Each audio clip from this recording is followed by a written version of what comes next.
caso está formado básicamente por polisacáridos, ¿no?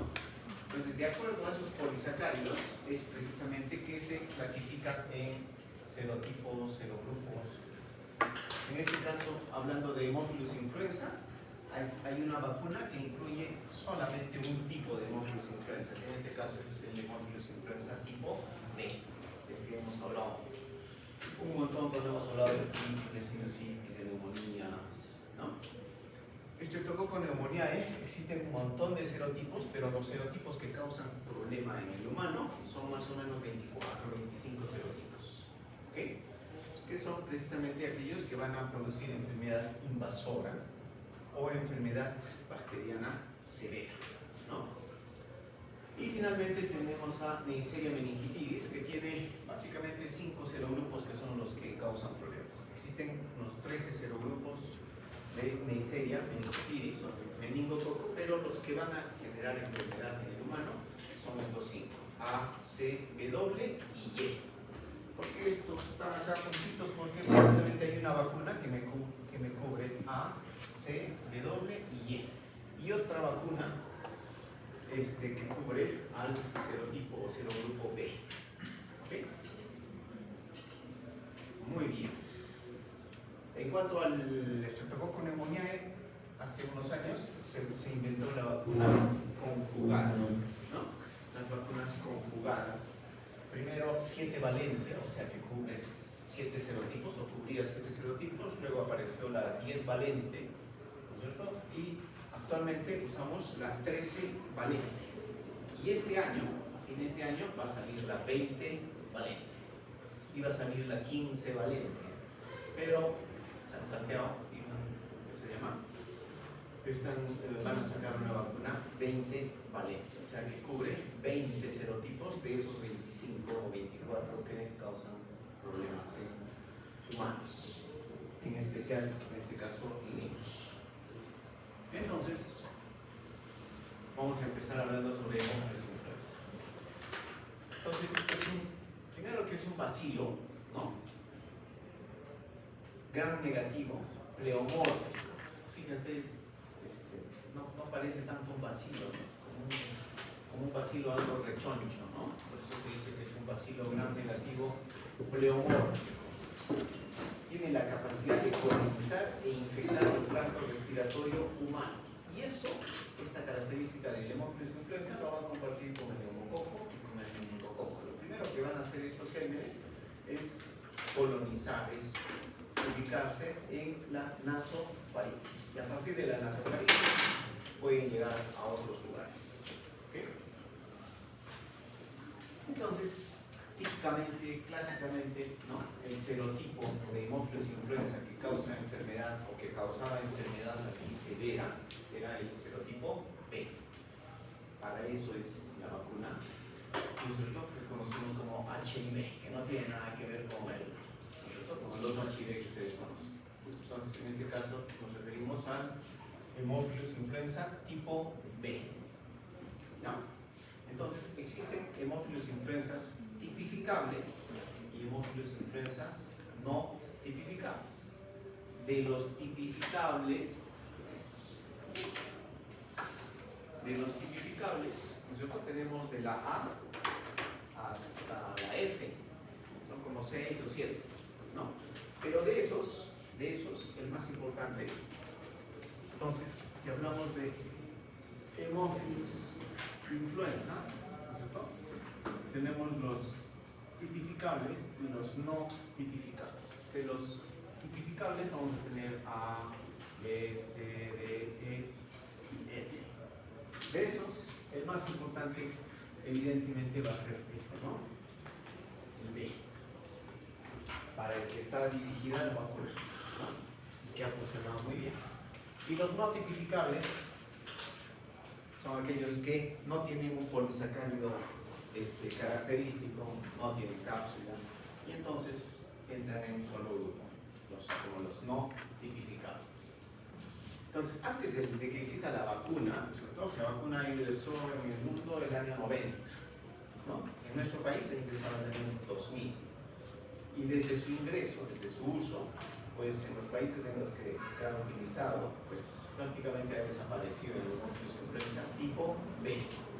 Entonces, si desaparece uno, por derecho en este caso, han entrado los hemófilos influenza no tipificados, una bacteria en este caso que tiene que cubrir ese nicho, pues, ¿no? Ese nicho ecológico.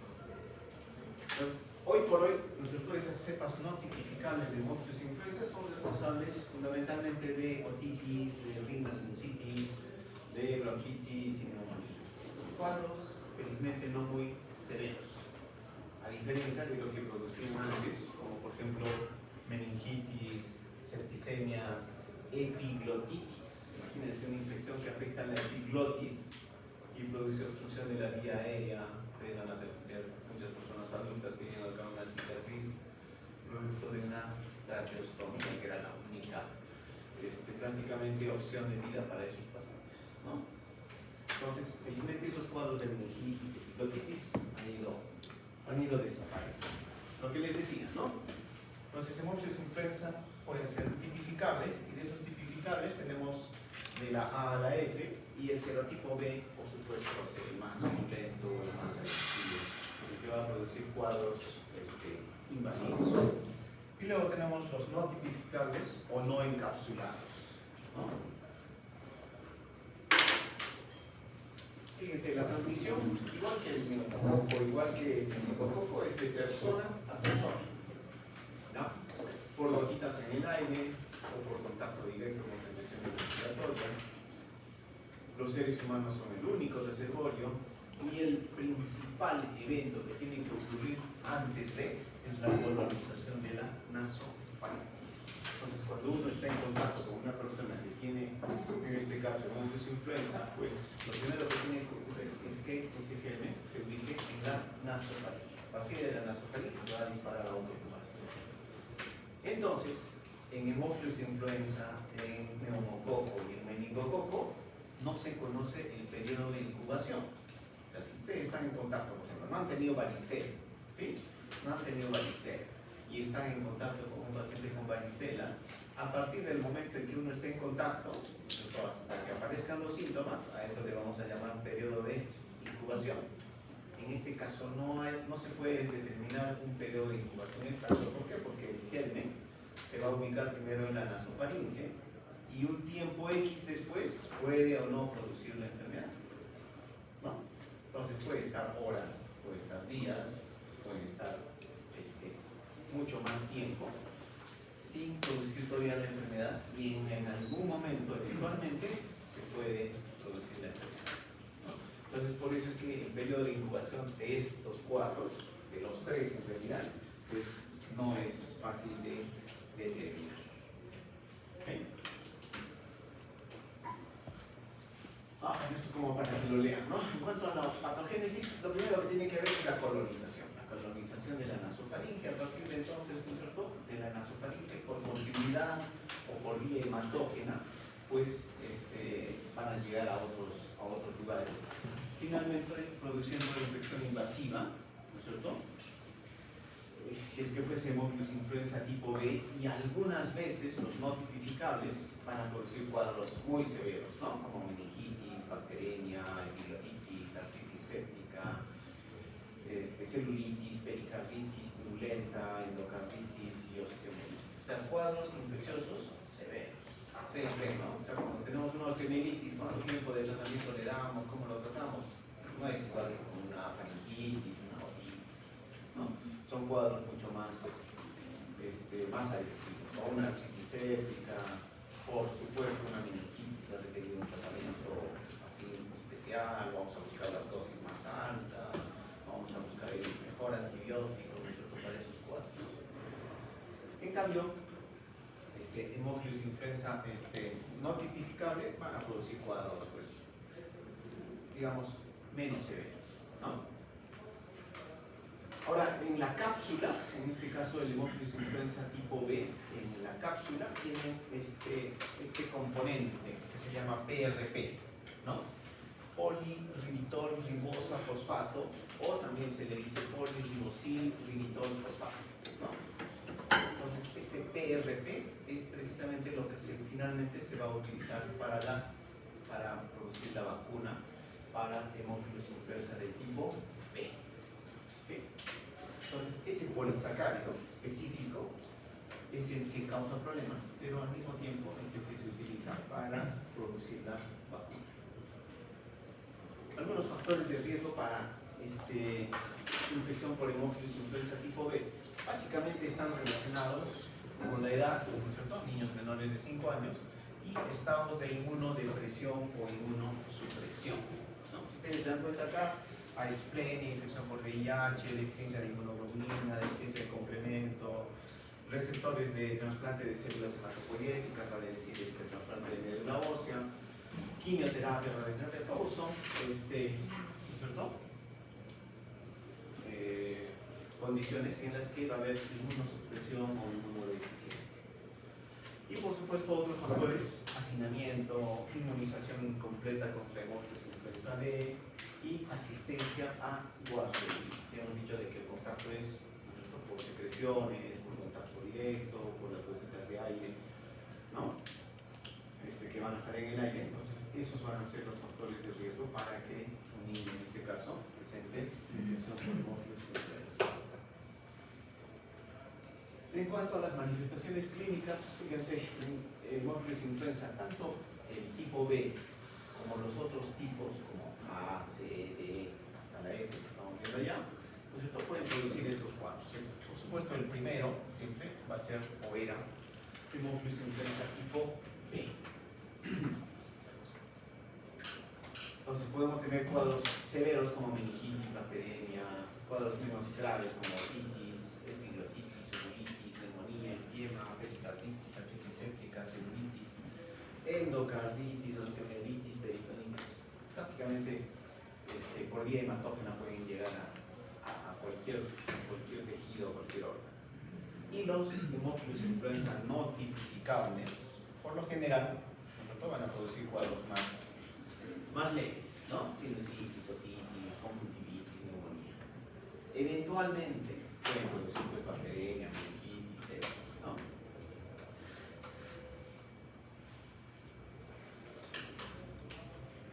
Muy bien, para el diagnóstico, ¿no es cierto?, para las infecciones no invasivas,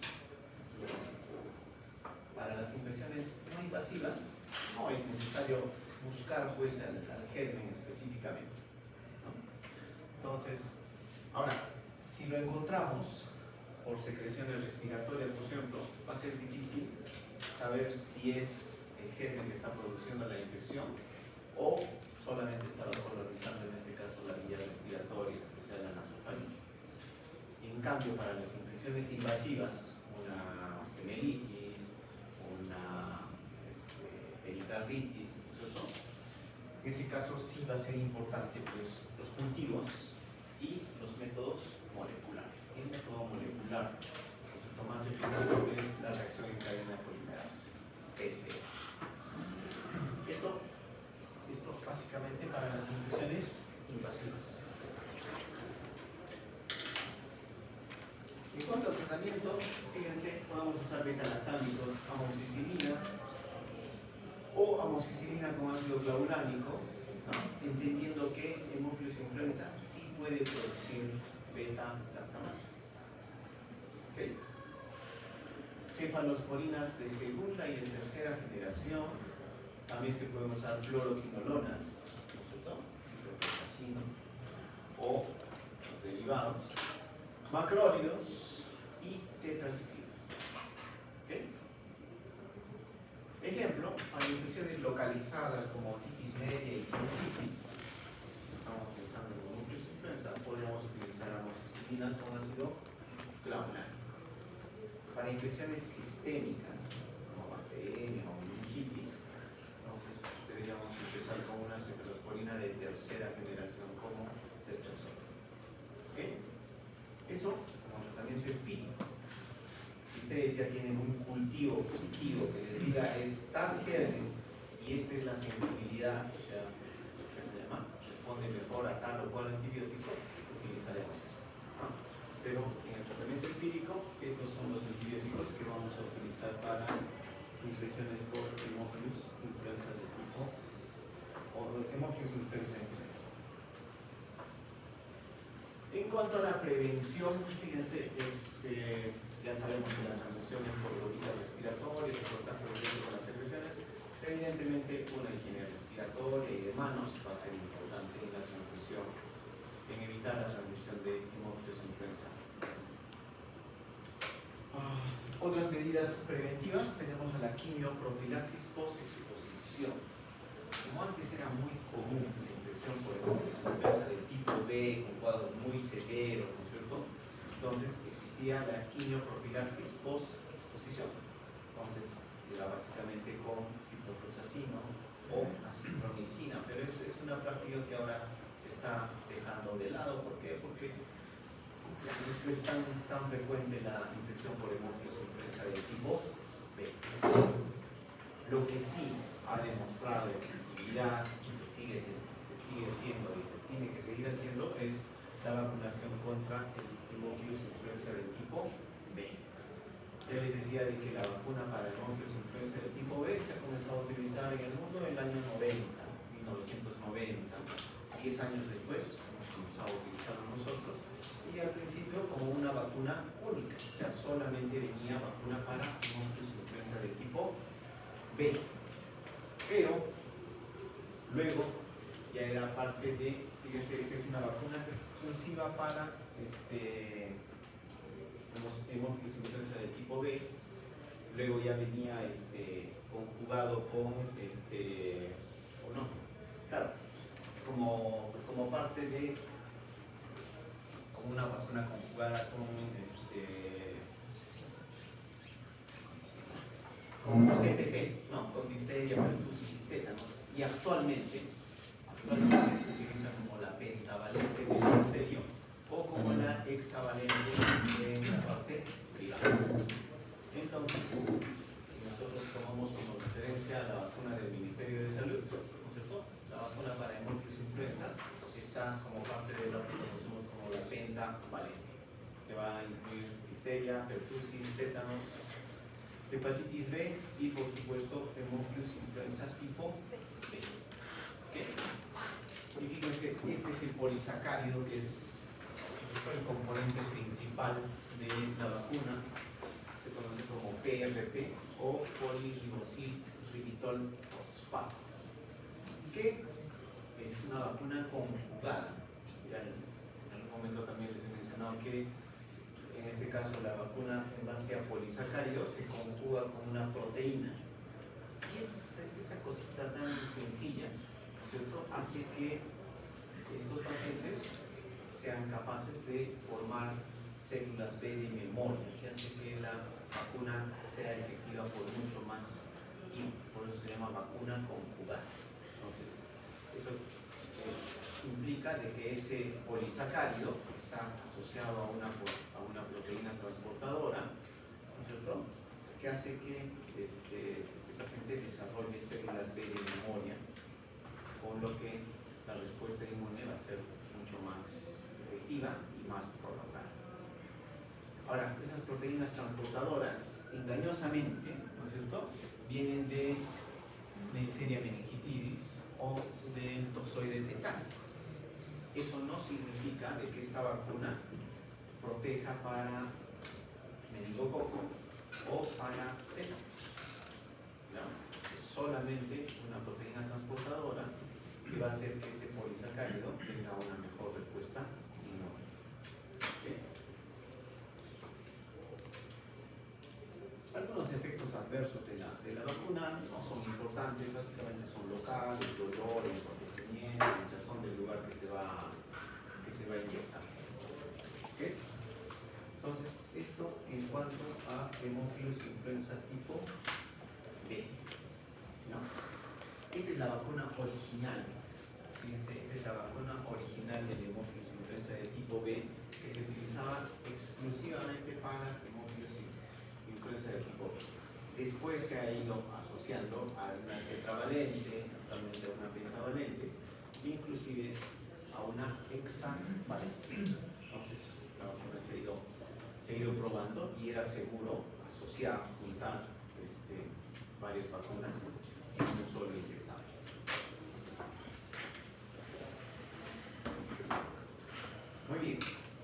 vamos a hablar sobre el neumococo. Y ustedes van a ver que muchas cosas que hemos hablado en hemófilos influenza se van a repetir, ¿no? Se van a repetir.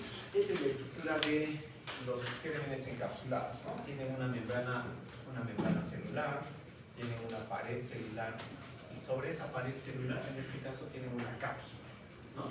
Tienen una cápsula que fundamentalmente está compuesto por polisacáridos. Acá vemos nuevamente, tenemos acá la membrana celular, esto que está más oscurito, esto que está en un verde más claro, es la pared celular, y sobre esa pared celular hay una cápsula. Y esta cápsula, como les digo, está compuesta por polisacáridos. La característica o el tipo de polisacárido nos va a decir qué tipo o qué serotipo de neumococo en este caso, o frente a qué serotipo de neumococo estamos, ¿no? Ahora, hablando específicamente sobre el neumococo puede estar solito, como cocos. Característicamente van a ser diplococos, que significa que están dos cocos juntitos, ¿no? Su forma, digamos, predilecta de existir, pero también puede estar como cadenas, ¿no?, de cocos. Entonces, de esas formas vamos a tener al neumococo.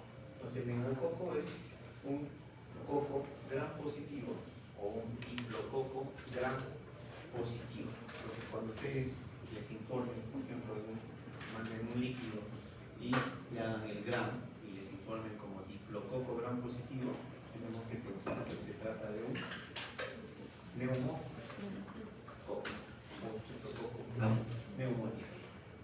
Otra vez lo mismo, ¿no? Fíjense, ¿qué cosas tienen que ocurrir para que se produzca infección por neumococo?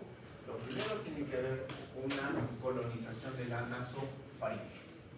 Por contigüidad, ¿no es cierto?, a nivel local puede invadir oídos, senos paranasales y producir otitis y bursitis. Por aspiración, ¿no es cierto?, puede llegar al alveolo, puede producir neumonía. A partir de esto podría llegar a la pleura, producir un empiema. A partir de una neumonía podría llegar al pericardio, producir también una pericarditis.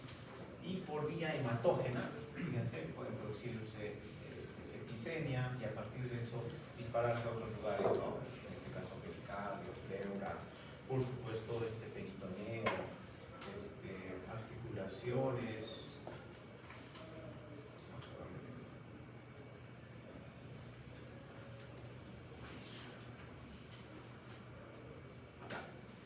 Articulaciones, meninges, ¿no? Entonces podemos tener cuadros de meningitis, artritis, osteomielitis, peritonitis, cuadros mucho más severos, ¿no? Entonces puede ser por continuidad, puede ser por aspiración o por vía hematógena.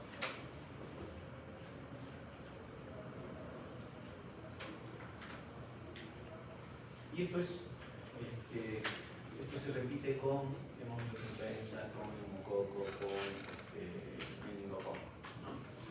Entonces, a partir de una persona enferma, ¿no es cierto?, el resto de las personas susceptibles pueden contagiarse, algunos, como acá, ¿no?, se van a contagiar, otros van a quedar como portadores, van a tener el germen en la nasofaringe, y otros, a pesar del contacto, pues no se van a ni enfermar, ni tampoco se van a convertir en portadores, ¿no?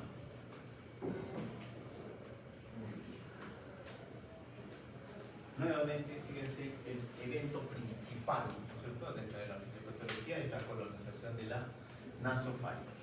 Por continuidad, al llegar al oído, senos paranasales, por aspiración a los pulmones, y por vía hematógena, todo puede dispararse pues a todos, ¿no?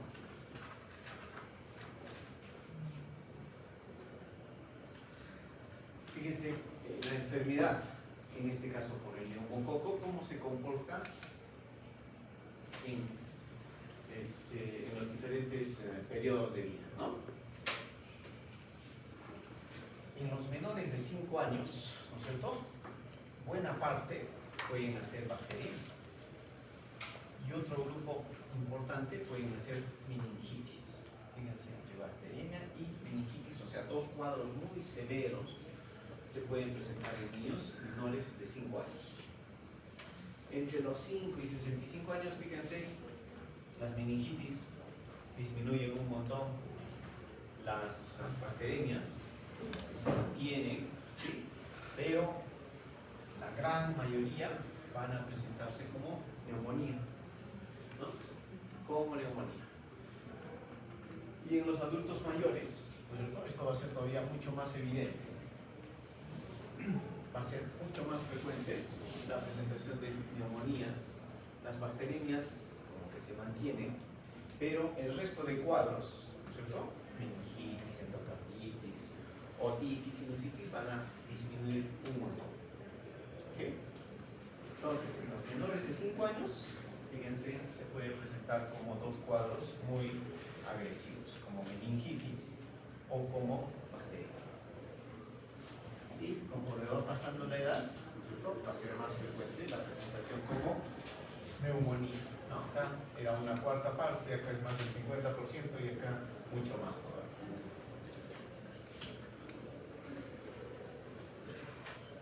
Acá los antibióticos que se pueden utilizar, ¿no es cierto?, para cubrir neumococo.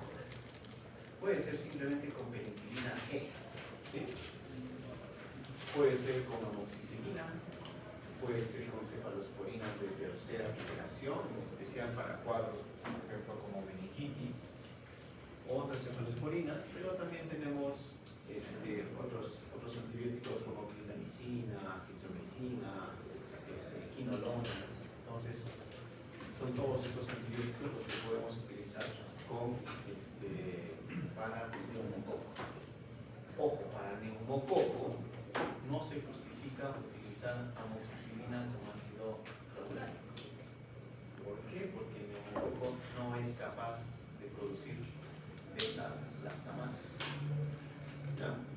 Lo que puede hacer el neumococo es expulsar las penicilinas. ¿No? Entonces, en esos casos, ¿qué hacemos? Le damos dosis más altas de amoxicilina.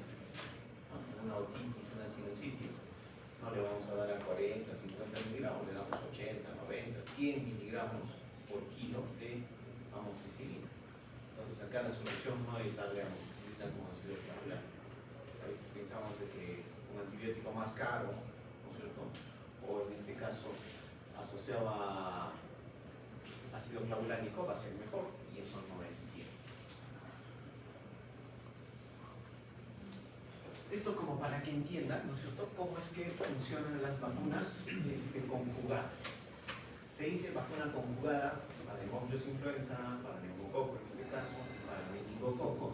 ¿Por qué? Porque estos polisacáridos de cada serotipo se asocian con una proteína transportadora. Entonces está pegado, está junto a una proteína, y eso lo convierte en una vacuna conjugada.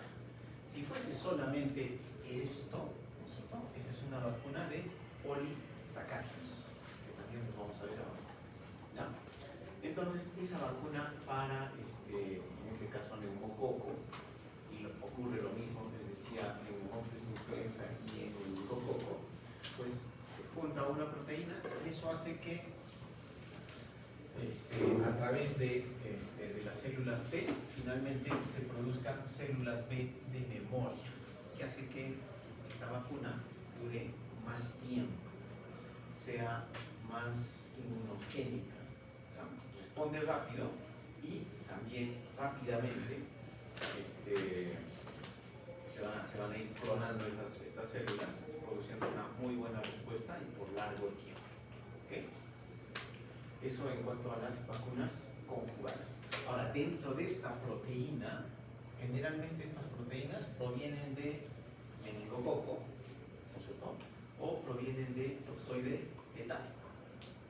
Pero eso, ojo, no significa que esta vacuna lo proteja para meningococo o para tétanos. ¿Ya? ¿Por qué? Porque eso se los van a decir. Cuando vean la propaganda, le van a decir, esta es una vacuna, tiene también la proteína para meningococo y tiene la proteína para tétanos, pucha, y uno dice que bien, ¿no? Pero eso está demostrado que no funciona así. En este caso solamente funciona como una proteína transportadora. ¿Okay?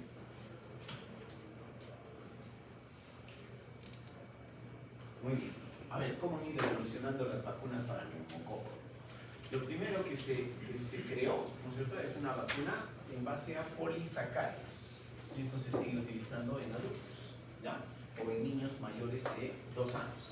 Entonces, esta es una vacuna para neumococo en base a polisacáridos. En este caso, 23 valente. ¿Qué quiere decir? Que va a incluir de las 25 o 24 serotipos, incluye 23. Y acá ustedes ven acá. De estos 24, solamente hay uno que no está incluido, ¿no es cierto? Entonces, esta es una vacuna para neumococo, una vacuna de polisacáridos para neumococo, 23 valente, o sea, cubre 23 serotipos.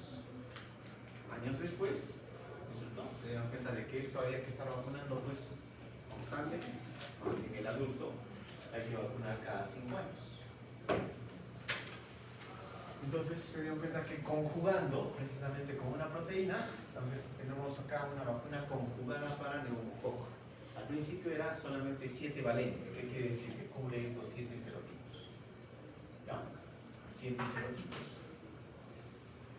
Luego apareció una vacuna conjugada 10 valente. ¿Ya? 10 valente. O sea, le agregaron a los 7 que había, le agregaron este y este. Ya se convirtió en 10 valente. Actualmente lo que utilizamos en la forma privada y en el Ministerio de Salud, ¿no es cierto?, es una vacuna 13 valente. ¿Qué quiere decir? Que a los 10 anteriores le han agregado este de acá y aquel, ¿no es cierto? Es el 19A, o sea, un serotipo, esos serotipos más, y actualmente lo que usamos es una vacuna conjugada para el neumococo 13 valente, que cubre 13 serotipos. De estos 24, 25 serotipos que causan enfermedad, ¿cierto?, utilizamos 13.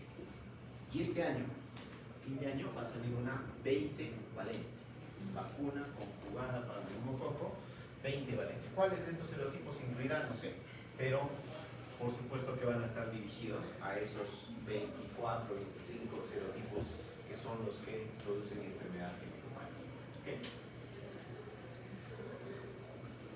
Listo. Entonces, ¿por qué estos serotipos? Porque son los que más están asociados con mortalidad y también con resistencia antibiótica, ¿no? Y por eso son un problema. Pues el objetivo inicial de la vacunación con neumococo era básicamente evitar meningitis y bacteriemia, que son los cuadros que van a llevar a secuelas o a muerte. Pero, como pasa a veces con las vacunas, pues tiene otros efectos. En este caso, ¿cierto?, también disminuye los casos de neumonía y disminuye los casos de hepatitis. Eso que no parece ser importante, sí es importante. ¿Por qué? Porque también hace que menos personas tengan la bacteria, en este caso, colonizando la nasofaringe, que es, como hemos visto, el evento principal para que se produzcan los cuadros más severos. Estos son todos los polisacáridos, ¿no es cierto?, en este caso de la vacuna 13 valente, con su proteína transportadora. Esto es lo mismo, ¿no?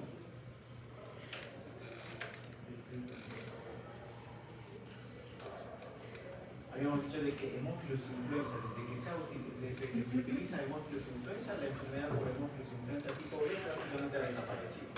En el caso del neumococo, como son varios serotipos, son más de 20 serotipos los que causan enfermedad, entonces cuando en la vacuna se incluye un serotipo, hay otro que lo reemplaza, ¿no? Pero felizmente ya son, digamos, los que menos están asociados con resistencia o los que menos están asociados con mortalidad. Y por eso su impacto no ha sido tan dramático como en el caso del Haemophilus influenza. En el año 2000 habían como 600.000 muertes por neumococo y en el año 2015 la mitad. Entonces, en 15 años, fíjense, se han podido reducir las muertes por neumococo a la mitad, en el caso de niños menores de 5 años. Entonces, como son más serotipos, el efecto no ha sido tan dramático como en el caso de la. Ahora, hay niños que no solamente van a necesitar la vacuna conjugada. Entonces, ¿se acuerdan más o menos cuándo reciben vacuna para neumococo en el caso de los niños? Hemos dicho a los 2, a los 4 y a los 12 meses.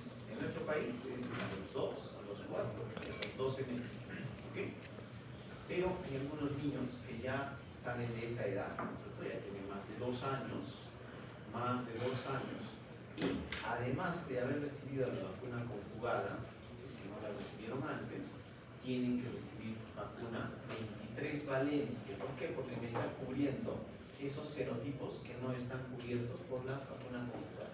O sea, de nada serviría volver, si ya recibieron la vacuna conjugada en su momento, de nada serviría ponerles otra vez la misma vacuna porque le va a cubrir los mismos serotipos.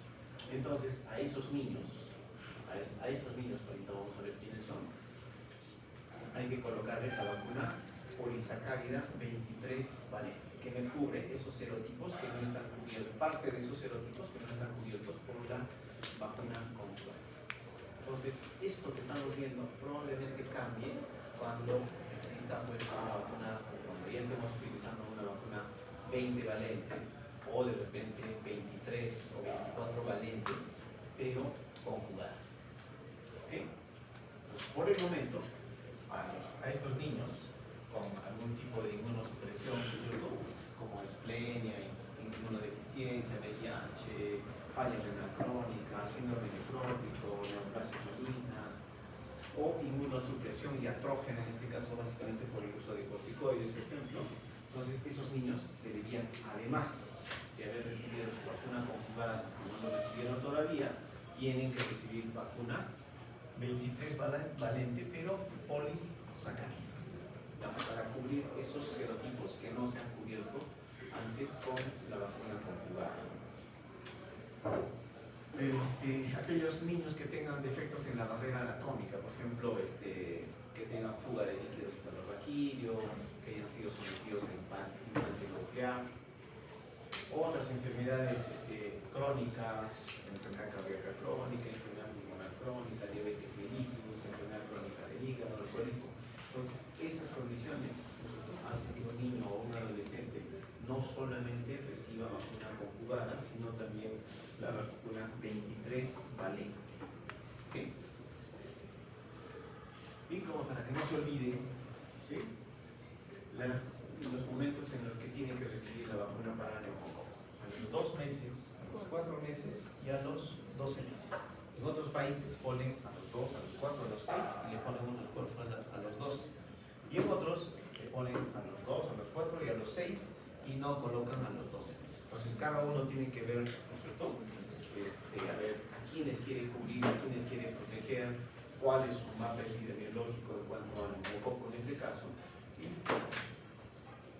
para nuestro país es en estos momentos, a los 2, a los 4 meses y la última dosis a los 12 meses.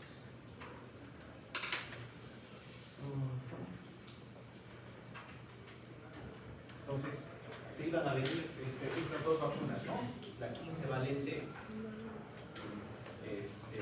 conjugada, pero se han salteado en lo que va a venir este fin de año, que es la vacuna conjugada para neumococo 20 valente, ¿no? O sea, para 20 serotipos de neumococo. Muy bien. Entonces ahora vamos a hablar sobre el meningococo. Ya hemos dicho de que algunas de las cosas que vamos a ver se les parecen mucho. Fíjense, esta estructura es la misma que la del neumococo, ¿no? Pero en este caso estamos hablando de meningococo, que también es un diplococo, ¿ya? El meningococo sí, característicamente está como un diplococo, pero en este caso va a ser un diplococo gram negativo, ¿okay? Existen como 13 serogrupos o serotipos, Pero de esos, los importantes van a ser A, B, C, W y Y. ¿Ok? Cinco serotipos van a ser los importantes.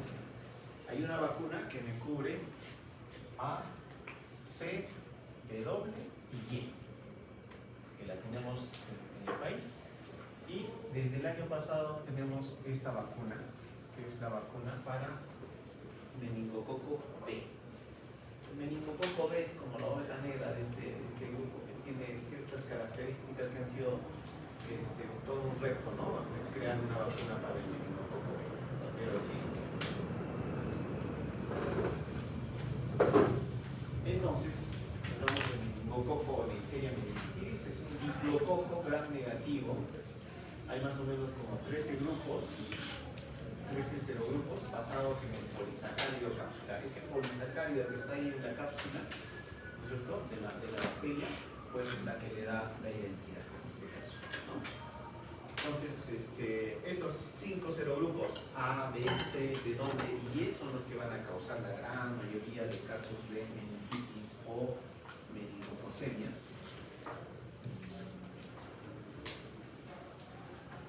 Acá vemos nuevamente lo mismo, estos son como 13 serogrupos, pero los importantes van a ser A, B, C, W y Y.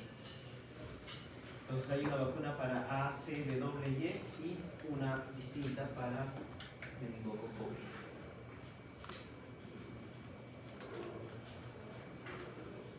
Fíjense, dice que es una de las causas mayores de infección invasiva, con una epidemiología dinámica, cambiante, fluctuante e impredecible. Por año hay más o menos entre medio millón a 1 millón de casos. Por lo general son esporádicos y sin factores de riesgo, pero si no producen la muerte, pueden producir secuelas muy graves, muy importantes.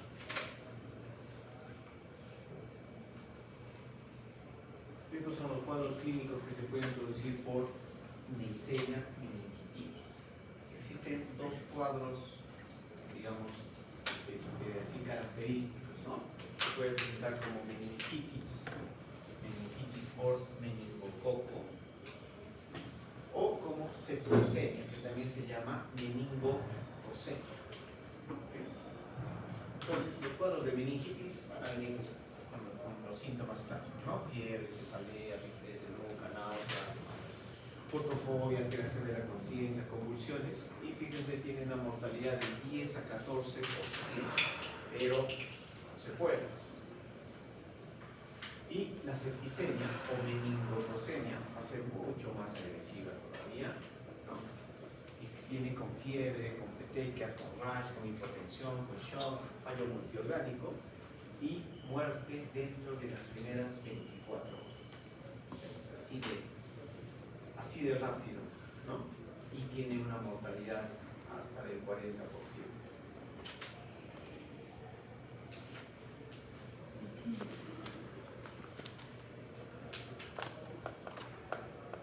Entonces, la enfermedad invasiva por meningococo, en las primeras horas van a tener síntomas inespecíficos y rápidamente van a llegar a falla shock, falla multiorgánica y muerte. Fíjense, en las primeras 4 a 8 horas de una meningococemia, una infección por meningococo, va a haber fiebre, irritabilidad, náusea, vómitos, pérdida de apetito, coriza, decaimiento. Hasta ahí uno podría pensar en cualquier cosa, ¿no? Cualquier cosa podría ser. Pero fíjense, a las 12, 15 horas, ese paciente ya comienza a presentar ese rash hemorrágico, ¿no? Con petequias, equimosis, muy llamativo, con signos meningios, fotofobia, y después de las 15 horas, después de las 18 horas, y por lo general a las 24 o incluso antes de las 24 horas, ese paciente va a estar en confusión, delirio, pérdida de conciencia, convulsiones y posiblemente muerte, ¿no? La hospitalización de estos pacientes, por lo general, desde el momento en que ha empezado la clínica, más o menos en unas 19 horas, pero ya parece ser un poco tarde, ¿no? Solamente para ver lo mismo, fíjense, al principio vamos a tener síntomas inespecíficos, cefalea, odinofagia, sed, hospitalizados, fiebre, hasta ahí, ¿no? ¿Cómo nos imaginamos que es un meningococo, que es una meningococele? Luego viene disminución del apetito, náuseas, vómitos, a las 12 horas más o menos irritabilidad, luego somnolencia, dificultad para respirar. Ese paciente ya cada vez está poniéndose peor, diarrea, rigidez de nuca, manos y pies frías, ese paciente ya está acá chocado, ¿no? Pero avanza muy rápido, ¿no? A las 19 horas o un poquito antes ese exantema, ¿no es cierto? Esas lesiones en la piel, pequeñas, como dijimos, y luego viene confusión, delirio y puede sobrevenir la muerte. Algunos casos muy llamativos, ¿no? Del infección por meningococo. Tiene altas tasas de mortalidad y secuelas, tiene los que van a sobrevivir van a tener otras secuelas muy importantes, cicatrices, amputaciones, pérdida auditiva, déficit neurológico, o simplemente una disminución en la calidad de vida.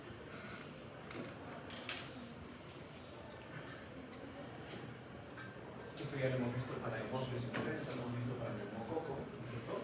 Fíjense, las personas portadoras en este caso de meningococo, lo van a tener en la nasofaringe, van a transmitir a otras personas. Algunas de esas personas se van a colonizar y pueden hacer la enfermedad. En este caso, niños y adultos también pueden hacer lo mismo.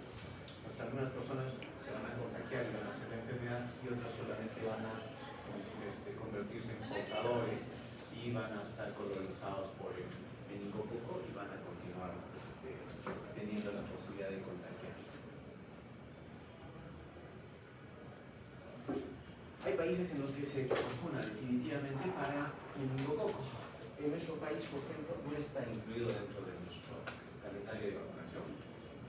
Nuestro calendario de vacunación en general no es malo. O sea, si lo comparamos con el de otros países, no es malo. Cada vez hemos ido creciendo y hemos ido ampliando todas las enfermedades que se pueden prevenir por vacunas, ¿no? Pero hablando de meningococo, pues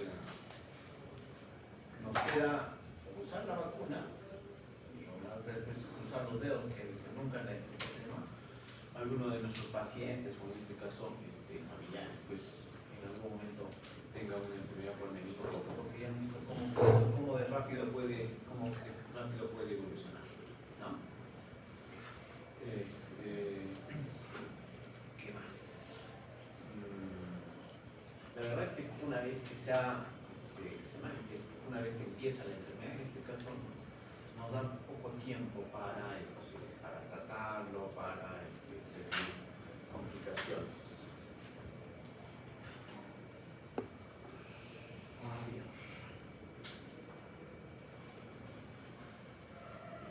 Fíjense, no varía con las estaciones del año, o sea, no hay un momento, son casos esporádicos, ¿no?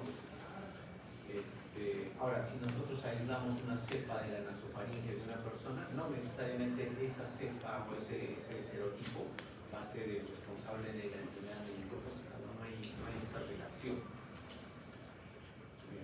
Es más frecuente en los niños menores de 5 años y eso está asociado con su nivel de anticuerpos. También es frecuente en los adolescentes por la forma en la que pueden estar, ¿no? En especial en los hogares de menores, en los internados, en los cuarteles, ¿no? Y en mayores de 65 años, ¿no? Son los que más van a tener chance de hacer enfermedad por meningococo. También hay riesgo ocupacional, por ejemplo, son los microbiólogos, los pacientes con VIH también van a tener más chance, o estudiantes que comparten dormitorio, ¿no? Que están bastante cerca. En ese caso va a haber más chance de enfermedad por meningococo.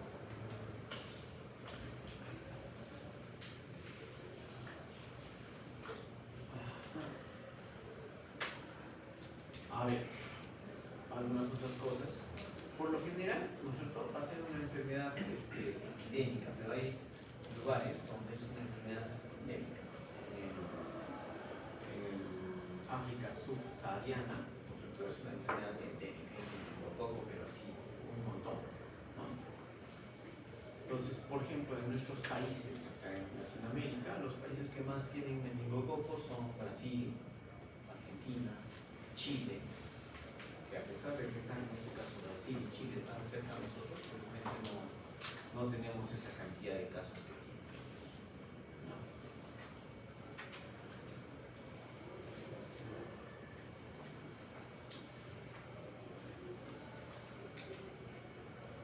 Algunas definiciones, ¿no es cierto?, en cuanto a meningococo. Caso confirmado es cuando se aísla, ¿no es cierto?, el meningococo de algún fluido.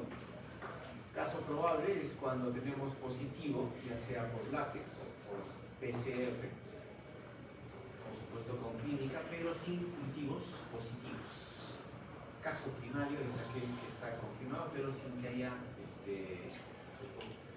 evidencia de un contacto. Y los casos secundarios son los que van a ocurrir a partir de un contacto. Se consideran contactos cercanos a los contactos familiares, en jardines, en aulas, en dormitorios, o por exposición directa a secreciones, en este caso, por ejemplo, los microbiólogos. ¿Qué antibiótico hay que utilizar o qué antibiótico se debe utilizar para meningococo? Cefotaxima, ceftriaxona, penicilina G, ampicilina. En realidad, el meningococo es altamente sensible a los antibióticos. El problema es que la enfermedad avanza muy rápido, ¿no? Muy rápido. Entonces, la duración del antibiótico no es larga, fíjense, solamente 5 o 7 días nada más de tratamiento de antibióticos. Y lo que les decía, ¿no?, los países que más reportan meningococo en nuestro continente, Brasil, Argentina, Chile. Nosotros, la verdad, tenemos casos muy esporádicos. El problema es que a veces aparece un casito y luego aparece otro y de repente es un meningococo y nos quedamos con la duda por la forma en que avanza, ¿no es cierto? Y por la a veces incapacidad de poder tomar muestras como por ejemplo las pruebas moleculares que son muy altamente sensibles. Y estas son las vacunas que tenemos. Las tenemos en nuestro país, no están dentro del calendario de vacunación, por eso les decía, o sea, en nuestro país o usamos vacunas, porque no lo estamos haciendo, o usamos redes para que no nos ocurra, pues esos, no sé, al año se reportan entre 2 y 10 casos por año de meningococo en nuestro país, en los que aumenta un poquito y hay otros que están, digamos, mucho más escasos, pero no sé si por el momento justifique, ¿no es cierto?, incluirlo dentro de nuestro calendario de vacunación. Pero estas son las vacunas que tenemos actualmente. En este caso, Menactra es una vacuna que me va a cubrir los serotipos A, C, Y y W, ¿no? Es una vacuna que se utiliza desde los 9 meses de edad. En los menores de 2 años vamos a utilizar 2 dosis. Entonces, para los menores de 2 años se utilizan 2 dosis con un intervalo de 3 meses. Digamos, yo tengo un niño de 1 año, le pongo hoy día y en 3 meses le pongo su segunda dosis. Pero si ya tiene 2 años, ¿cierto?, es una sola dosis. Una sola dosis. Y la otra vacuna es la vacuna para meningococo B.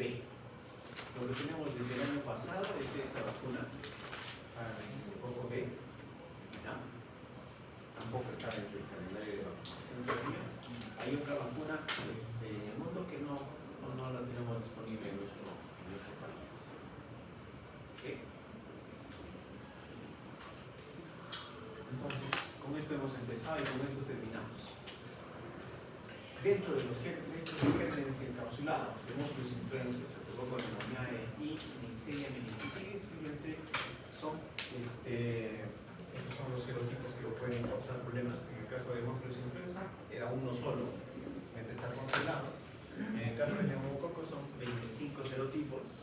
Si aparece esa vacuna valente, van a crear esos 5 serotipos y de repente surjan otros pero esperemos que no sean tan agresivos, que no sean capaces de producir enfermedades invasoras como meningitis, osteomelitis, sobre todo artritis.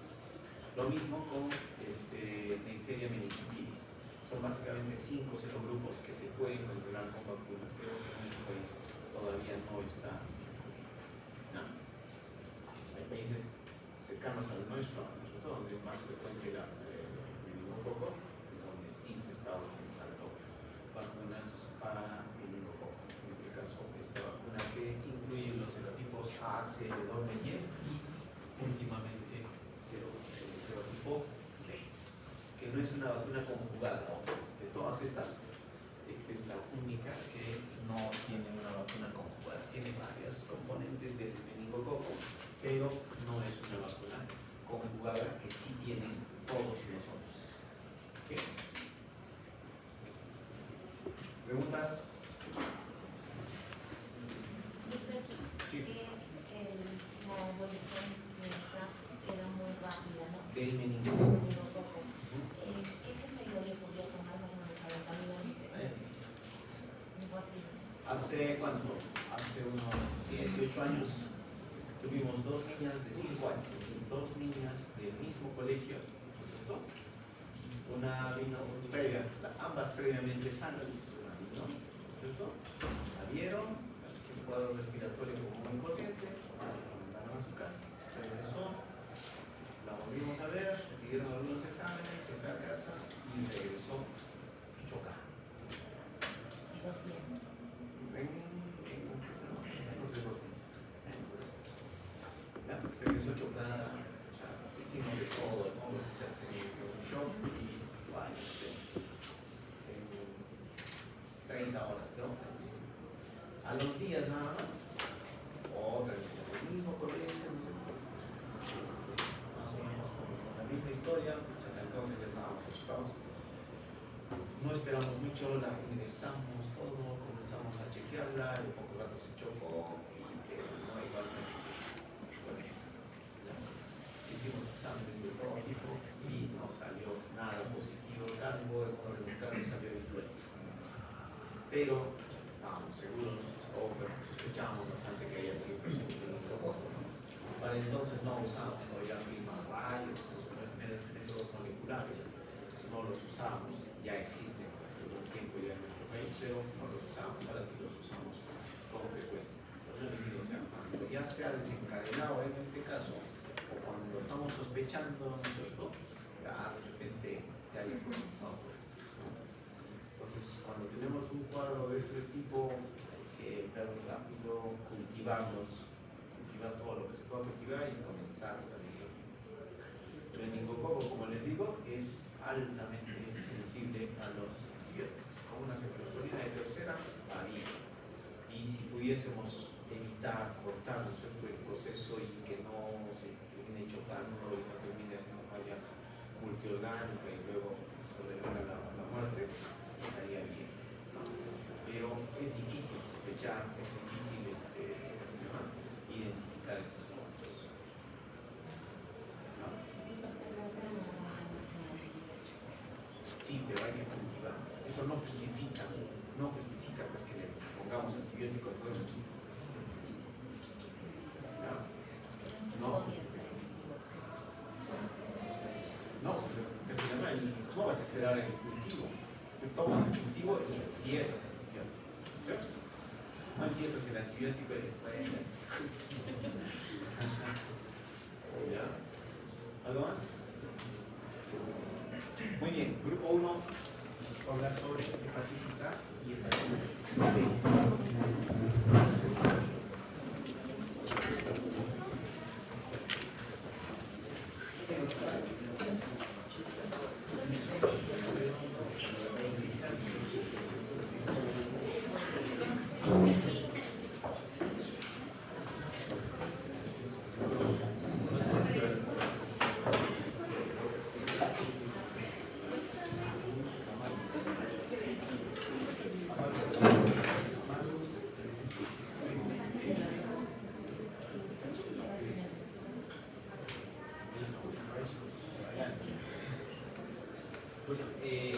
Buenas tardes, doctor. Buenas tardes, compañeros. El día de hoy vamos a hablar sobre lo que es hepatitis A y hepatitis B. Bueno, vamos a empezar con el sistema que es hepatitis A, teniendo como una definición que va a ser una enfermedad infecciosa de etiología viral que va a estar caracterizada por una lesión necroinflamatoria, ¿no? Este va a estar provocado por un virus que va a pertenecer al pacovirus familia Picornaviridae. Va a provocar ciertamente una hepatitis infecciosa que se transmite por vía fecal u oral.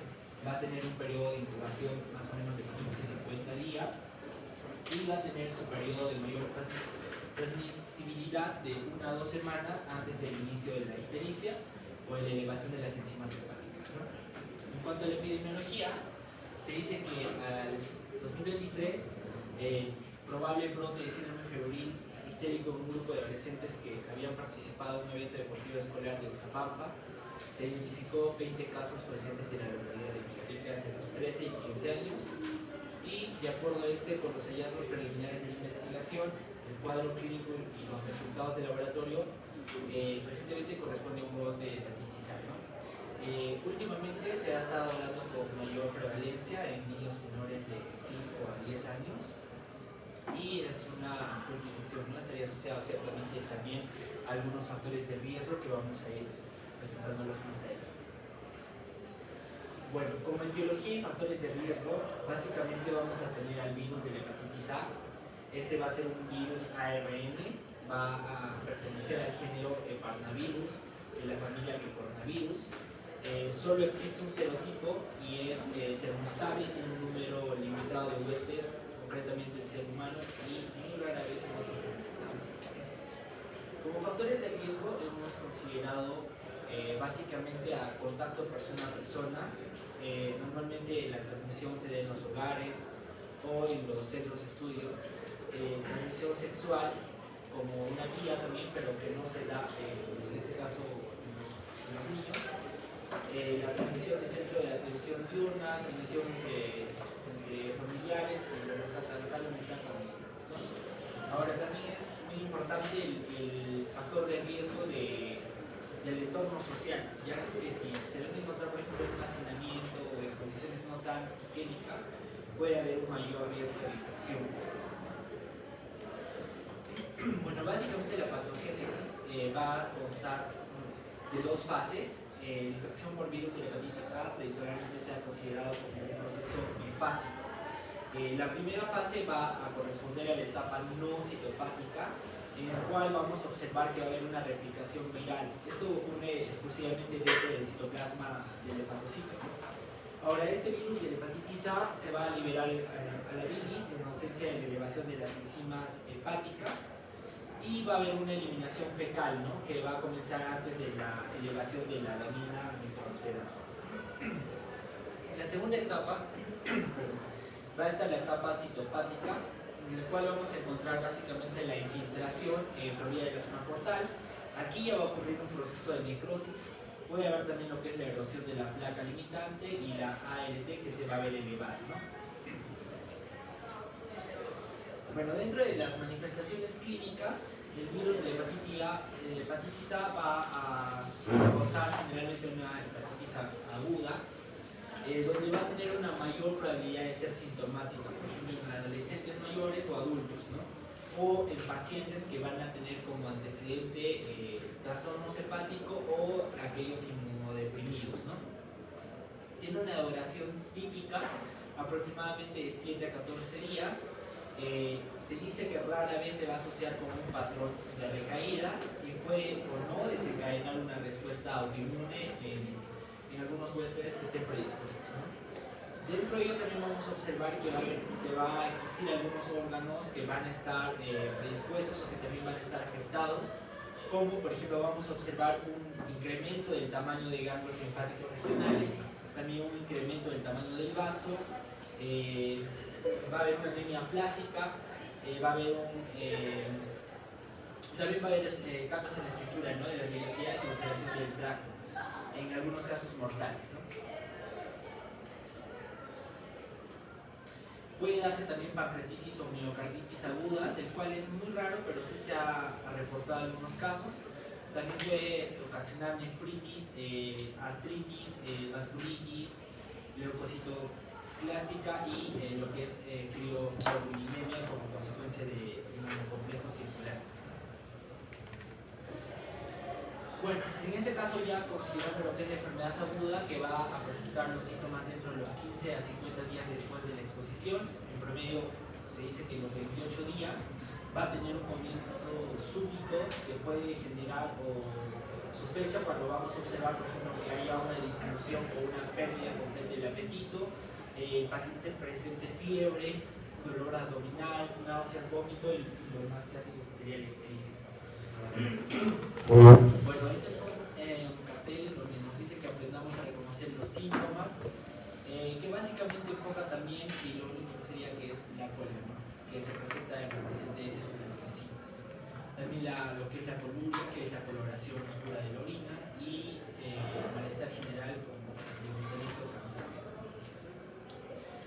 Para el diagnóstico, básicamente vamos a sospechar de virus de la hepatitis A cuando se presente clínica y esté sumado a los laboratorios positivos, ¿no? En este caso, mediante la detección de la inmunoglobulina antivirus de la hepatitis A, que se dice que es el dual estándar, ¿no? Este es positivo al inicio de los síntomas y va a permanecer positivo durante aproximadamente 4 a 6 meses. Entonces, vamos a ver que en este cuadro marca una tendencia de estar elevado, en este caso el antivirus de la hepatitis A, y va a permanecer hacia los 6 meses, ¿no? Pero que también puede ir disminuyendo a lo largo. Y obviamente esto tiene que estar asociado a la clínica que vaya a presentar el paciente. Básicamente es el diagnóstico que nos va a orientar de mejor manera, ¿no? También vamos a ver que va a haber un incremento de lo que son la parte bioquímica tales como el ACT, el ALT, que va a ser generalmente más específico de lesión hepática en este caso, ¿no? Para el manejo no hay un tratamiento específico para la hepatitis A. Básicamente suele estar autolimitada y el tratamiento va a consistir en cuidados de apoyo del paciente, ¿no? Dando primero un soporte, enfocándonos a la hidratación y al manejo de lo que es la fiebre. Básicamente la recuperación clínica y bioquímica se observa en 3 meses en 85% de los pacientes que se han reportado.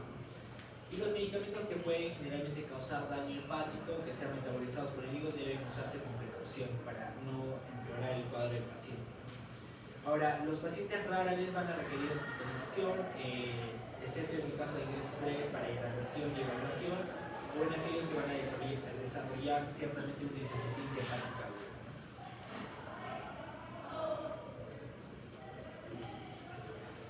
Bien, continuando, vamos a hablar sobre prevención. La prevención se basa en 3 pilares fundamentales. Uno de ellos es con respecto a medidas preventivas para evitar la diseminación del virus como tal.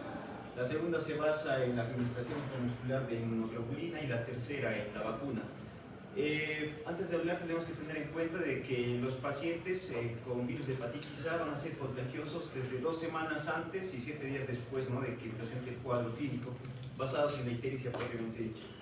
En esto es necesario, ¿no?, entonces tener lo que son medidas preventivas basadas, ¿no?, en lo que es excluir, ¿no?, a los pacientes infectados, tanto de guarderías, zonas escolares, ¿no? También lo que es realizar el lavado de manos antes y después, ¿no?, de realizar la cocción de algunos alimentos, o incluso después de realizar lo que son las medidas higiénicas, ¿no?, en los niños, por ejemplo, debido a que este se transmite de forma fecal oral, ¿no?, como ya mencionó mi compañero. Segunda es la prevención de inmunoglobulina. Hay que tener en cuenta de que la administración intramuscular de inmunoglobulina va a ser especialmente en niños menores de 1 año, e incluso también en pacientes inmunocomprometidos y algunos pacientes con patología hepática crónica. Dentro de las indicaciones de inmunoglobulina debemos de administrar, ¿no?, en manera profiláctica tanto en pacientes con pre y post-exposición. En pacientes con preexposición generalmente se recomienda, ¿no?, aquellos que van a viajar a zonas endémicas donde aún se da lo que es el virus de hepatitis A, como son por ejemplo África subsahariana, la India, incluso en América del Sur. Tener en cuenta de que la administración intramuscular de inmunoglobulina protege, ¿no?, durante 2 meses, y estos vamos a tener acá lo que son indicaciones de acuerdo a la dosis de administración. Por ejemplo, en pacientes que viajen, ¿no?, hasta 1 mes, podemos administrar de 0.1 mililitros por kilogramo peso, pacientes que viajen hasta 2 meses de 0.2 mililitros por kilogramo, y viajes a partir de 2 meses se administran una dosis de 0.2 mililitros por kilogramo peso y repetir cada 2 meses. Ahora, en pacientes que han sido sometidos, no han sido posexpuestos, debemos administrar la inmunoglobulina D en un periodo lo más antes posible, no quiere decir 2 semanas antes, para evitar una mejor eficacia de la administración de la inmunoglobulina. Esto, por ejemplo, es recomendado en pacientes menores de 1 año, pacientes con hepatopatía crónica y también con pacientes inmunosupresos. Siguiente.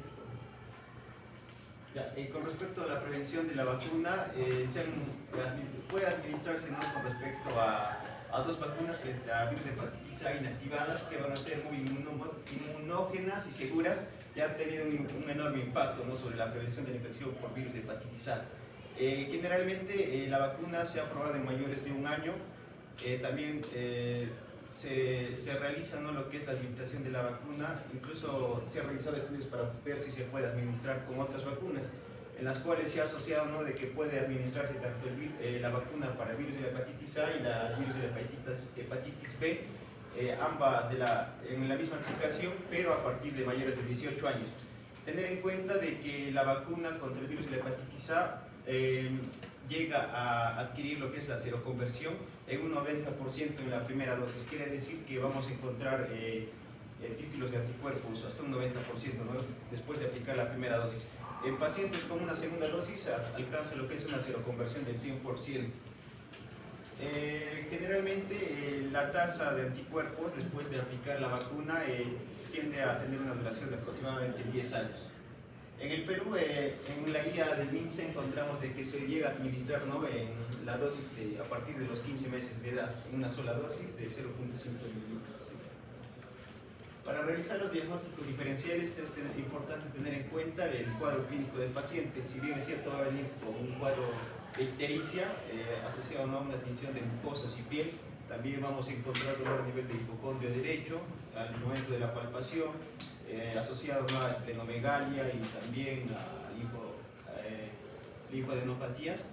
Tenemos que tener en cuenta de acuerdo a la edad. Generalmente en niños muy pequeños debemos hacer diagnósticos asociados a infecciones tanto bacterianas y virales, ¿no?, también a alteraciones anatómicas, como bien es el caso del quiste de Coledo, cobatresis biliares, trastornos metabólicos como deficiencia de alfa-antitripsina, enfermedades de Wilson y entre otros. Siguiente. Con respecto a complicaciones, una de las principales complicaciones, pero que no son muy frecuentes en los niños, es la insuficiencia hepática aguda, que generalmente va a estar más asociado en personas adolescentes y personas adultas, ¿no? Generalmente se basa en el proceso de inmunosupresión que cada uno va a presentar. Otro de los cuadros también es importante mencionar que las áreas endémicas del mundo, como el África subsahariana, van a estar presentando, ¿no?, un 40% de todos los casos de insuficiencia hepática aguda, y también pueden tener lo que son complicaciones como lo que es prolongación de colestasis hepática crónica. Con respecto a hepatitis B, vamos a hablar un poco sobre la epidemiología. Aproximadamente 240 millones de personas van a ser infectadas por este virus, 1% de las cuales van a ser infecciones perinatales, 10% infecciones de primera infancia y 30% en infecciones mayores a 5 años de edad. Dentro de los factores de riesgo vamos a tener, ¿no?, la exposición perinatal, cuando la madre es positiva al antígeno de superficie del virus de hepatitis B, contacto estrecho con portadores, contacto sexual, cuidados en instituciones, uso de drogas intravenosas y hemoderivados, ¿no?, también la acupuntura o la aplicación de algunos tatuajes o agujas con agujas contaminadas. Acá vamos a tener la estructura con respecto a este virus y vamos a encontrar, ¿no?, que otros factores de riesgo van a ser la carga viral materna elevada, asociados, ¿no?, a títulos de antígeno N y lo que es el ADN propiamente dicho del virus. Este virus va a pertenecer a la familia Hepatnavirus, que va a estar conformado con una cadena circular de ADN parcialmente bicatenario más un antígeno core, un antígeno E y una envoltura del antígeno de superficie. Presenta un periodo de incubación de 30 a 180 días, como una media de 75 días, y vamos a ver que este es asociado a los cuadros de cronicidad. ¿Sí? Con respecto a la fisiopatología, tenemos que tener en cuenta de que el virus va a ser predominantemente no citopatógeno. No quiere decir que no hay una infección propiamente dicha de las células, sino va a deberse a una lesión asociada a procesos inmunomediados, ¿no? Por lo que son el sistema linfocítico. Y el primer paso de la hepatitis aguda es la infección de los hepatocitos por el virus de hepatitis B, que da lugar a una expresión de antígenos víricos, ¿no? En la superficie celular, tanto lo que son antígeno C, antígeno E. Y junto al complejo mayor de histocompatibilidad tipo 1 va a ocasionar, ¿no?, lo que es la lisis por linfocitos T citotóxicos. Siguiente. Ahora vamos a hablar de las manifestaciones clínicas. Primero, mencionar que para que hagamos también el diagnóstico tenemos que ver lo que son las pruebas bioquímicas, donde las aminotransferasas tienen que estar elevadas. Y esto lo correlacionamos, ¿no?, con la clínica. Vemos que lo que vendría a ser la hepatitis B, vamos a ver que son asintomáticos por la elevada tasa de pacientes, ¿no?, con marcadores séricos en ausencia de antecedentes de la hepatitis aguda. Y eso va a depender también del subtipo del virus, de las características genéticas del huésped, del estado inmunológico, de la carga viral y también de la vía de entrada de dicha inoculación, ¿no? Vamos a ver también que el episodio sintomático agudo habitual va a ser similar a lo que van a ser infecciones de la hepatitis A y la hepatitis C. Y vamos a ver que, empezando un poco a hablar de las manifestaciones clínicas, en el periodo de incubación, que van a ser de 6 semanas a 6 meses, va a estar sin sintomatología. Luego una fase preictérica, que va a durar alrededor de 2 semanas, donde vamos a tener 2 tipos de síndromes, el infeccioso y el digestivo, donde el infeccioso se va a caracterizar por fiebre, cefalea, astenia, postración, un cuadro pseudogripal, exantemas y también adenopatías. Y un síndrome digestivo donde va a estar caracterizado por anorexia, náuseas, vómitos, diarrea, estreñimiento, dolor en el epigastrio, y también podemos encontrar una ligera hepatomegalia. En el siguiente cuadro histérico, que va a ser 2 semanas a un tiempo variable, se va a caracterizar, ¿no?, por una sensación de cansancio. Va a perdurar también lo que es el síndrome digestivo, y la desaparición de esta va a ser favorable, ¿no?, para la persona que tiene la patología. Aparte de ello, va a caracterizarse, ¿no?, por ictericia, acolia, hepatomegalia, acrodermatitis tubulosa. Luego, una fase posthistérica de 4 semanas aproximadamente se va a caracterizar por la desaparición de la acolia, de la ictericia, una ganancia de peso, y ya va a ser un estado favorable, ¿no?, para el paciente. Y una etapa fulminante característica de la hepatitis B se va a caracterizar por una anorexia persistente, ictericia progresiva, empeoramiento, ¿no?, del estado general del paciente, vómitos intensos, ascitis, confusión mental, coma, muerte. El diagnóstico básicamente va a ser viendo lo que es el perfil serológico de la infección por lo que vendría a ser la hepatitis B. Es más complejo, ¿no?, que el de la infección por la hepatitis A que hemos visto anteriormente. Para confirmar ello, tenemos que tener en cuenta los antígenos y anticuerpos y conocerlos bien. Por ejemplo, tenemos el primero, que es el antígeno de superficie de la hepatitis.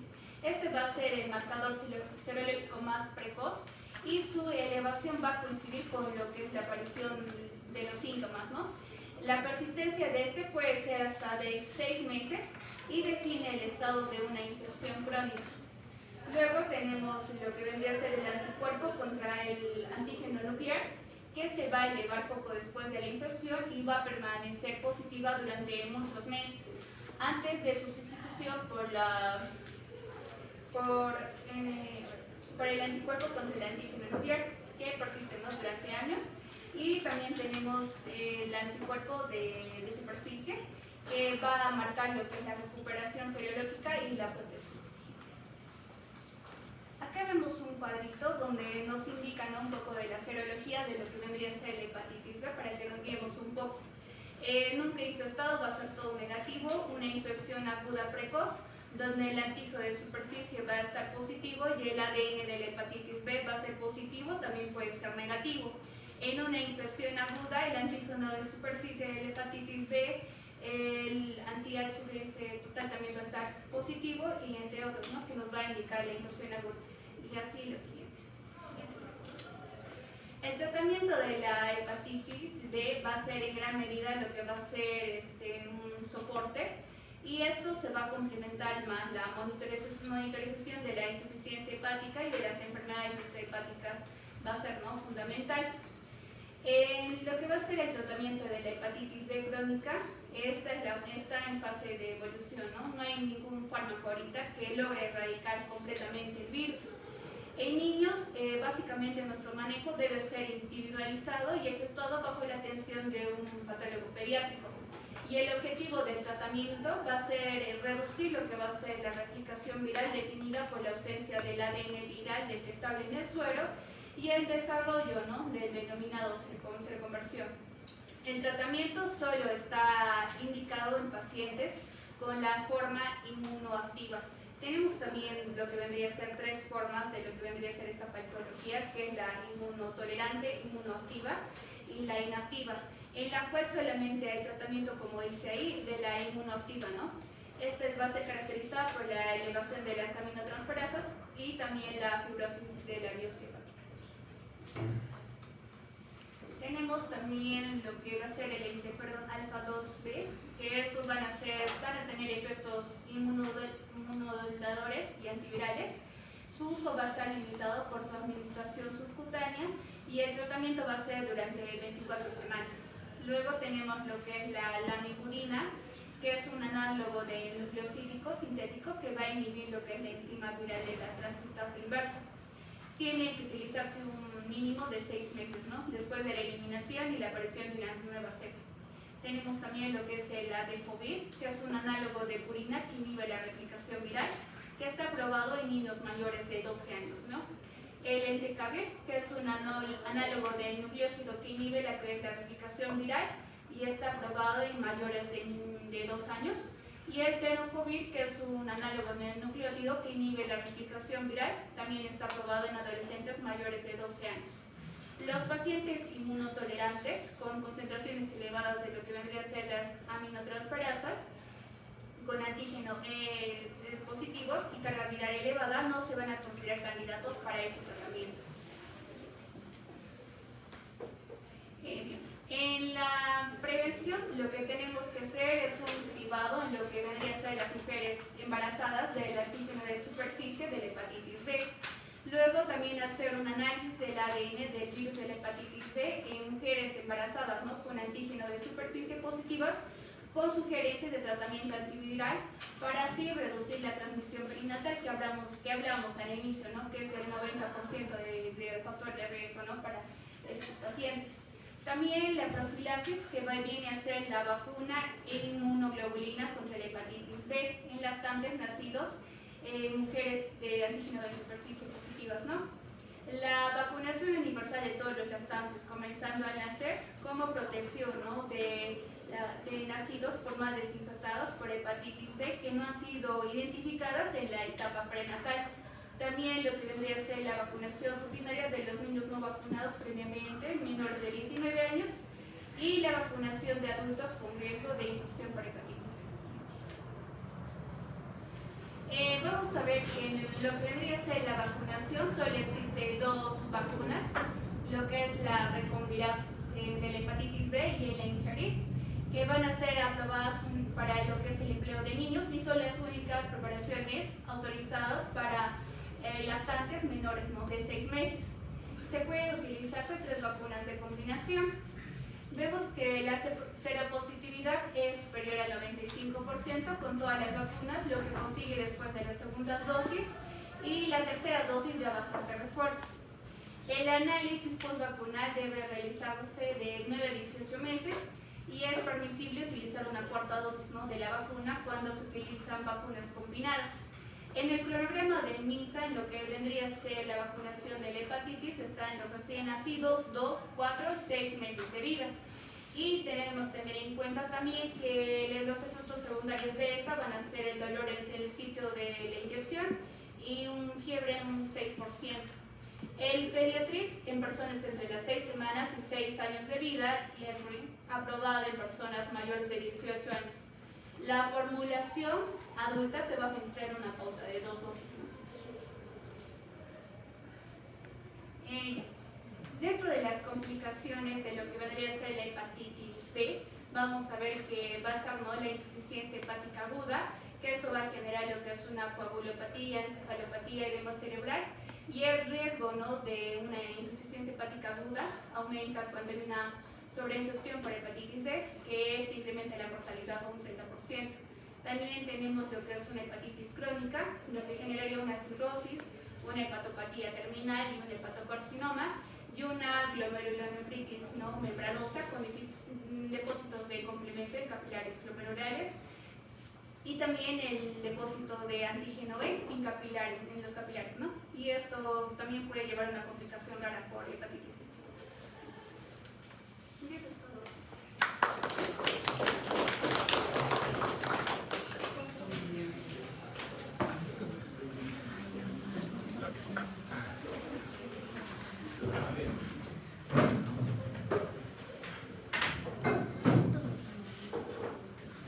Viene un paciente con 3 años, digamos, o 4 años, que viene con vómitos, dolor abdominal, ¿sí?, orinas políticas, sin ictericia. ¿Ya? Tiene vómitos, tiene dolor abdominal,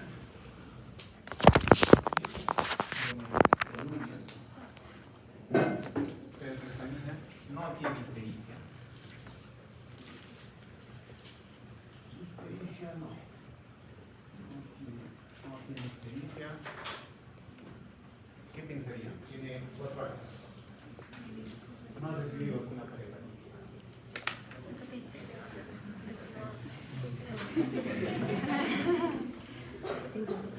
Ya, si quieren saber exactamente si es o no es, ¿qué le van a pedir? ¿Qué examen le van a pedir? Un solo examen. ¿Qué le van a pedir? ¿Qué cosa? ¿Inmunoglobulina? E.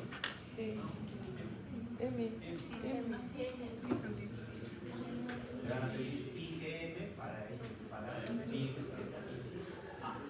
Así se llama.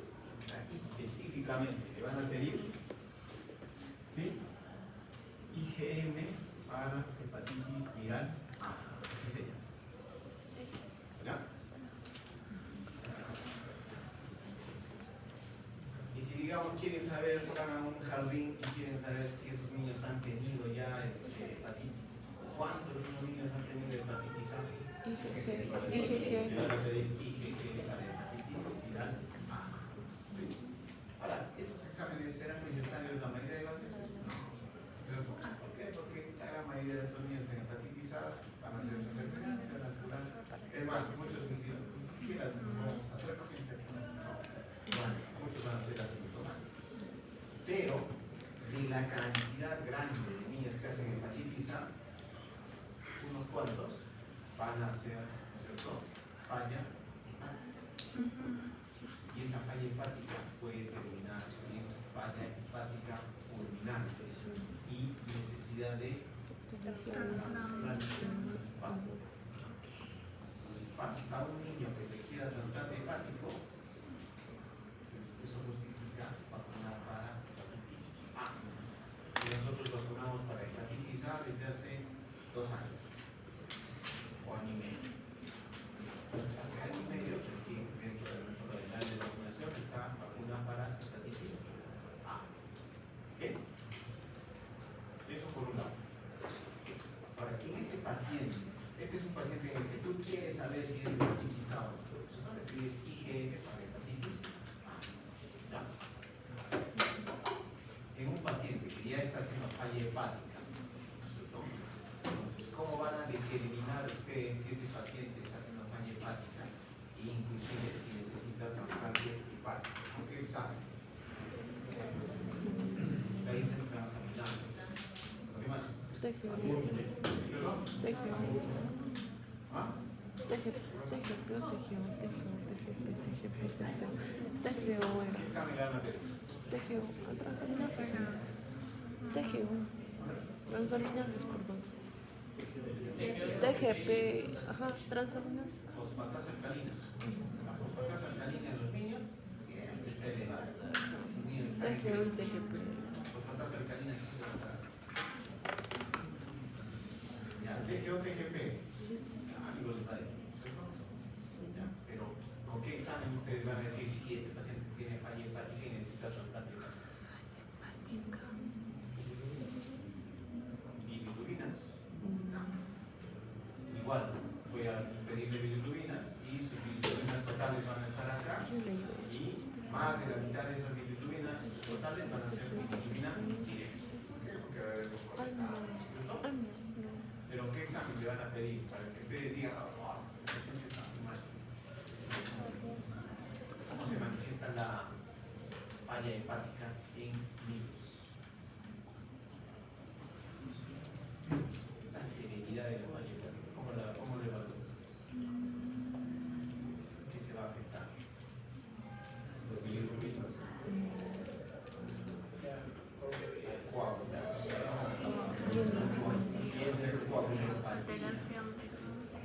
Entonces, ¿ahí qué cosa van a pedir ustedes? Si el INR está por encima de 4, ese paciente está re mal. ¿Ya? Entonces, TG e INR. Bien. Entonces les digo, o sea, con un solo examen, a ver cómo pueden identificar. Tienen dudas, es un paciente que sí parece, no parece, ¿cierto? Muy determinado. TGO, TGP, para ver cómo está. En ese caso, la TGO, la TGP no va a estar un poquito elevado. Va a estar, sí, correcto. Ustedes ven, digamos, TGO, TGP debe estar por encima de 30, según un laboratorio, según otros por encima de 35, 25, dependiendo de cada laboratorio. En este caso el paciente va a estar pues, con 500, 1000 de transaminasas. Y cuando ustedes tengan problemas hepáticos, el que va a estar más elevado va a ser TGO o TGP. TGP. ¿Qué se llama? La TGP va a estar, o ALT, es la que va a estar más elevada que la TGO. Los dos van a estar elevados. Pero yo voy a tener este linfacitito, le hago transaminasas, ¿no es cierto? Y su TGO va a estar en 800. ¿Sí? Pero su TGP va a estar en 1200. ¿Ok? Tienen un paciente así, imagínense, y a los 2 días, un paciente que estaba con 800, no, estaba con, vamos a exagerar, ¿no? Estaba con 1800 de TGO y estaba con 2200 de TGP. ¿Sí? Después de 2 días el paciente se pone peor y su TGO baja a 200 y su TGP está en 300. ¿Qué ha pasado con el paciente?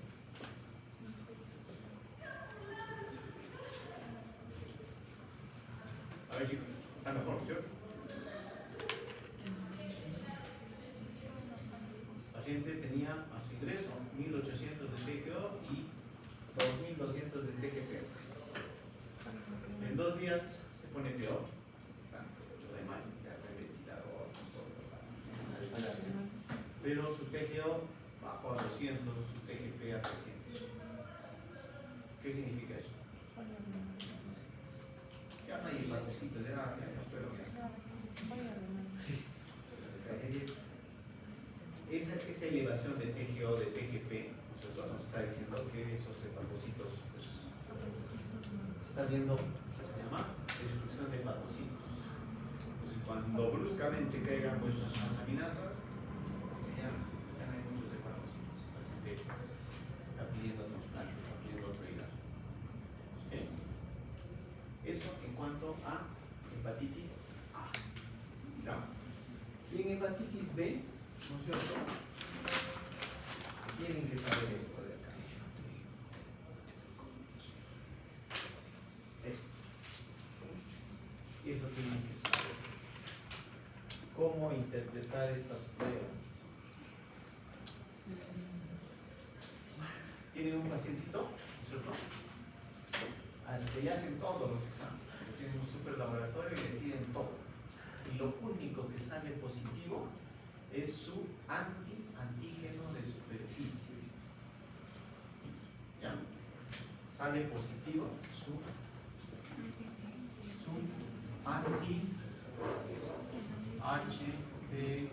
¿Eso es cierto? ¿Sí? Lo único que le sale positivo, le han pedido de todo, y lo único que le sale positivo es eso. ¿Frente a qué paciente estamos? A ver.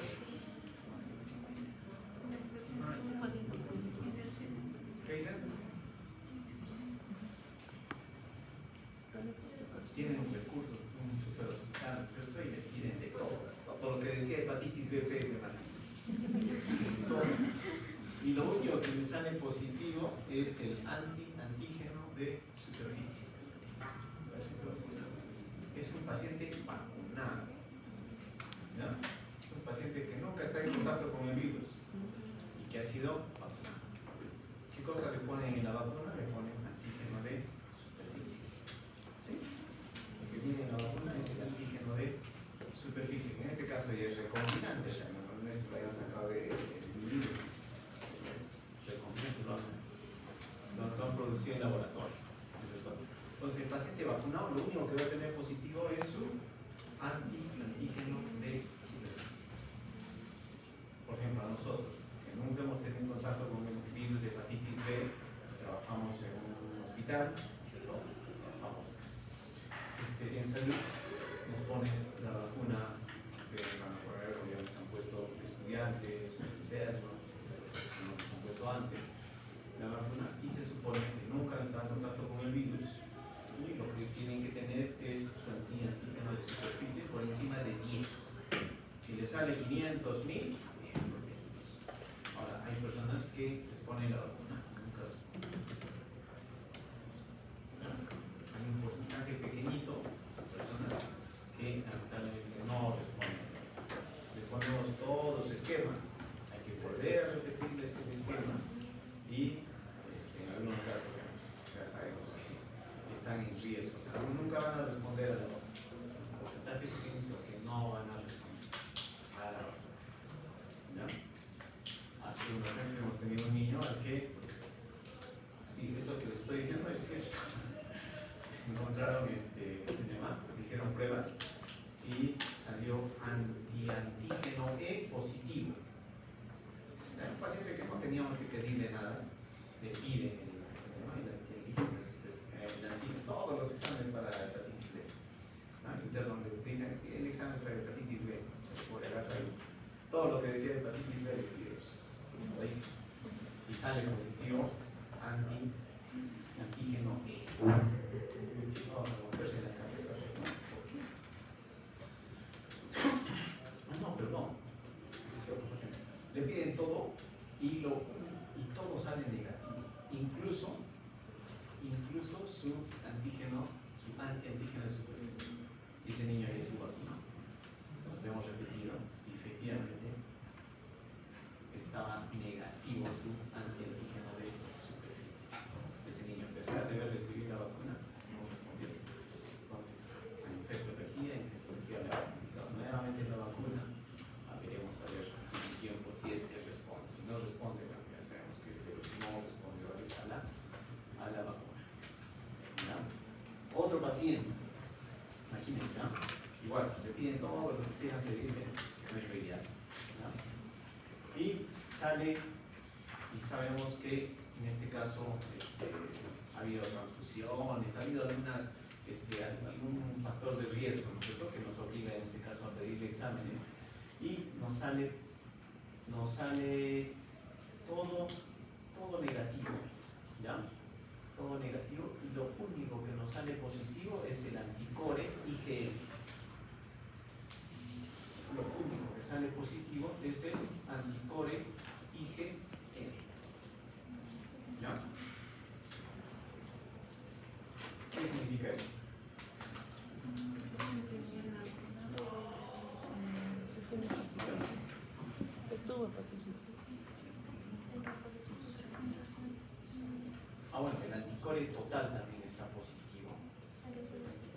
al positivo. ¿Ya? Y todo lo demás está negativo.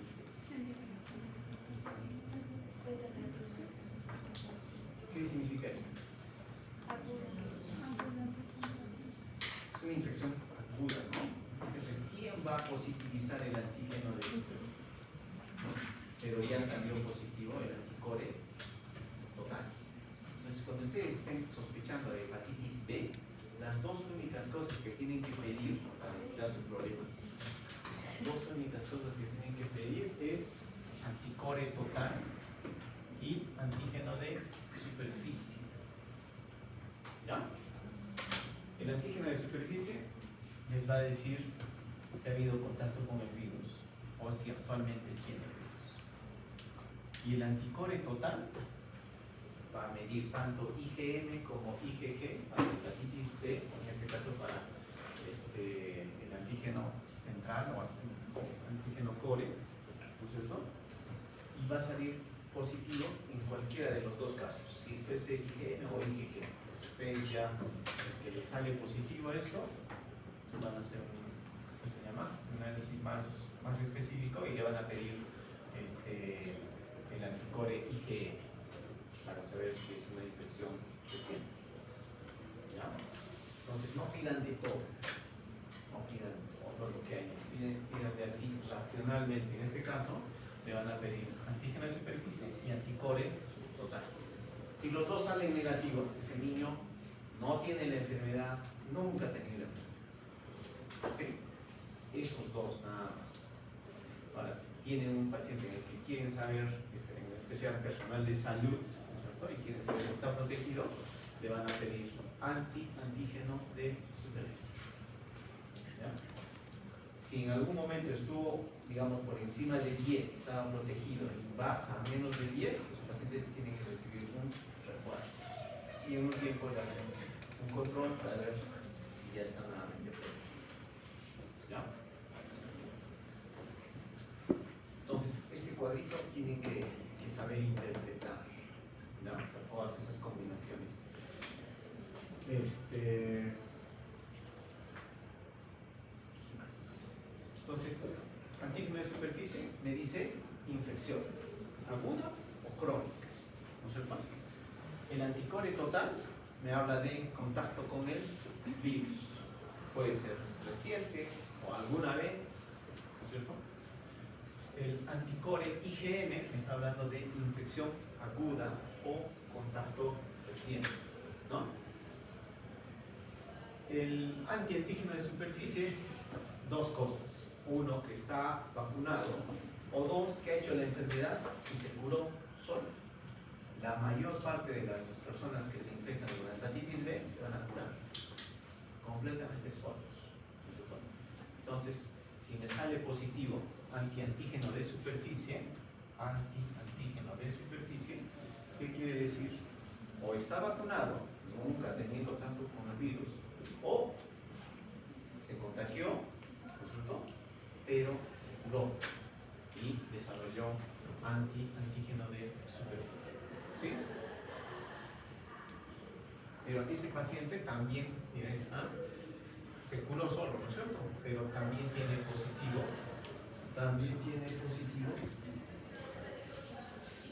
Tenía positivo el antiantígeno de superficie, pero también tiene positivo el anticore. Eso quiere decir que está en contacto con el virus, pero que se curó. Y está inmunizado, está como vacunado, pero por el mismo virus, por la enfermedad. ¿Bien? ¿Qué más? El ADN del virus, por supuesto, implica replicación, ¿no? Que estoy encontrando el virus. Acá no está el antígeno E, pero el antígeno E también habla de infectividad, de actividad de la enfermedad. ¿Okay? Muy bien. Listo, chicos. Con eso terminamos.